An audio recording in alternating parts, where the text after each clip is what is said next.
Good noon mga ka-livestock. Welcome back to my channel.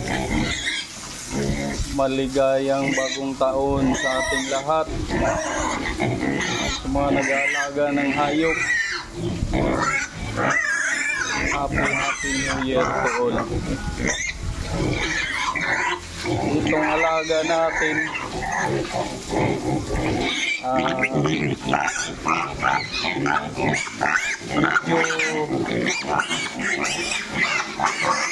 hindi na mataas ang antas ng genetics potential nila. Medyo patungo na sila sa sinasabi ko sa mga video ko na chop suey mga ka-livestock. Pag gagamitin pa ito na gagawin natin pamalit lahi, wala na, malayo na tayo. This is only for meat type dahil apat na dugo na ang nananalaytay dito. Kitang-kita nyo naman, may mga batik-batik na. Ibig sabihin, halo-halo na yung blood na nasa kanila. So, ingat tayo sa gagawin nating pamalit lahi. Kailangan yung maganda talaga yung genetic potential nila. Mataas yung blood ng isang lahi ng baboy. Yun ang i-consider natin para ma-achieve natin yung tinatawag na growth potential na gusto natin. Siyempre, pag mataas pa yung dugo ng isang lahi ng baboy, maganda talaga yung mga anak nila at saka yung growth nila maganda din.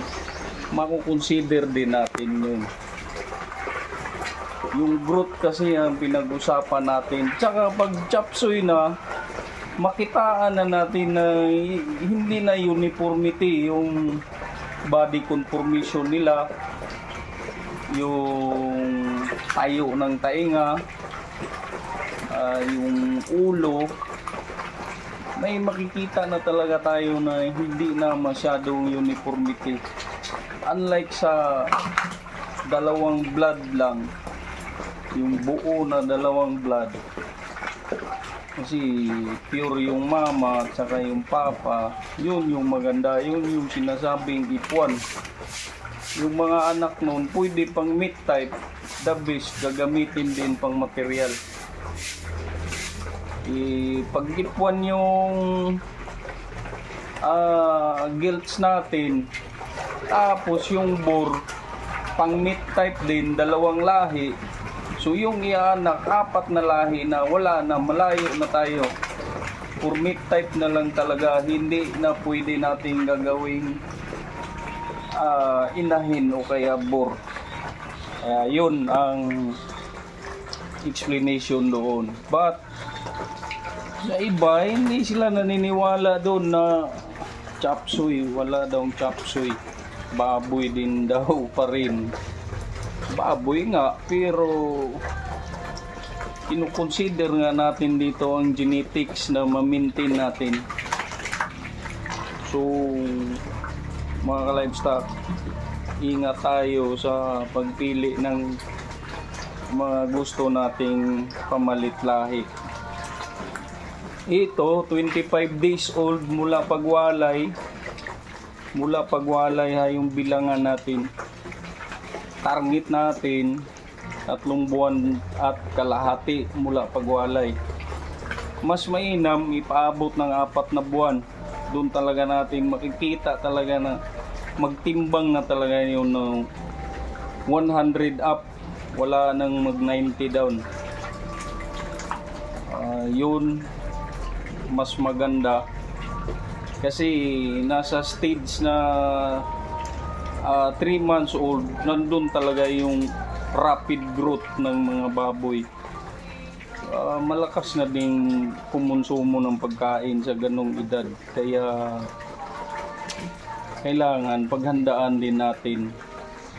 Paghandaan natin ang gastos dito kasi hindi biro, mahal na yung feeds. But in fairness, mataas na rin yung price ng live weight, kaya parang goods pa din, goods pa din para sa atin.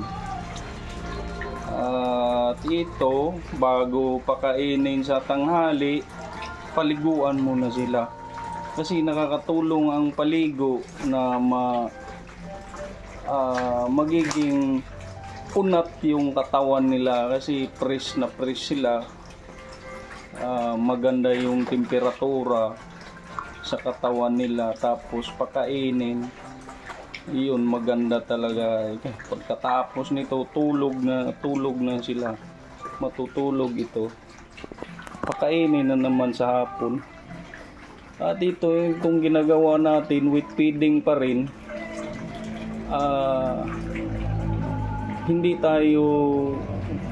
Wala tayong pedirer, yung tinatawag na ad libitum. Kasi ang advantage din doon, kung maramihan na talaga yung patining natin, kasi hindi na natin kakayanin pag lampas na sa mag 50 up na, magamit na tayo ng pedirer, yung parang drum na ibuhos lang doon ng pagkain. Ito, backyard lang tayo, kakaunti lang yung alaga natin, kaya ganito lang yung system natin, umaga, tanghali, tsaka hapon. Yun lang, wala nang mas matutukan pa natin ng gusto. Sa mga malakihan naman, advantage talaga sa kanila na mas maganda talaga pag marami. But i-consider din natin ang market nito. Kailangan mayroon na tayong yung buyer na talagang siguradong kukuha sa mga baboy natin sa schedule date ng harvest.